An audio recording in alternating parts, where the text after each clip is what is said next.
My Father, the BTK Killer is a documentary film by Skye Borgman, who's been around the block with many stories of true crime. But this one is a little bit different. We're following Kerri Rawson. She's the daughter of Dennis Rader, the BTK Killer. So this documentary sets up like her as the main focal point, and because of that it has a little bit more going on than other true crime documentaries. Other true crime documentaries try to sensationalize the crimes and stuff, but this documentary instead tries to focus on the PTSD aspect and the emotional devastation that would happen after finding out your father is a serial killer. So it quickly sort of introduces the concept of who the BTK killer was, the modus operandi, the little break that Dennis did for a while, how he evaded the police, because he had a really good cover story. You know, he had 2 kids, he's a family man, church man, he was a dog catcher and like a neighborhood watch fellow that like volunteered and stuff. So he was like really like, you know, in tune with the community. No one would have suspected a thing until he started to goad the police and start, I think it's because he killed some people and 3 men got accused of it, and he sent a letter to the police exonerating them, and he started getting arrogant and saying like, you can't catch me, blah, blah, blah.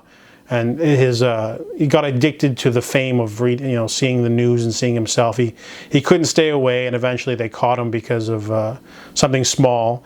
But overall, we're mainly focusing on Kerri and how like it's really hard for her to deal because she's kind of living under her father's shadow. She's no longer Kerri Rawson, person who does advocating for work and stuff and helping people and victims and families, but you're just the daughter of that killer. You must have known and stuff. And she kind of like, you know, it really gets into the heart of like what it's like to be in that position, because a lot of media kind of paints things as binary, right? I mean, whenever you see like a person in a show or a movie and they're like a vicious physical abuser, they always seem to be like screaming and drunk and, like the most biggest cliche, but they never showcase that like, you know, a person who does a physical or mental or verbal or financial abuse can also be a loving husband, partner, a woman, anything. They can be more than just the one thing that hurts other people. So for Kerri, it's really hard for her because yes, this man is like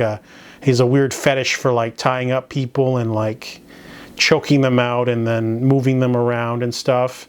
And but on the other hand, he took her fishing, you know, and he hung out with her a lot, and he was a good father and somewhat of a good husband, and she has trouble discerning the two until she visits him and writes him some letters. But that emotional core adds a lot to this documentary. It's not just this was a creep and he killed people, here's some interviews with some people and that's it.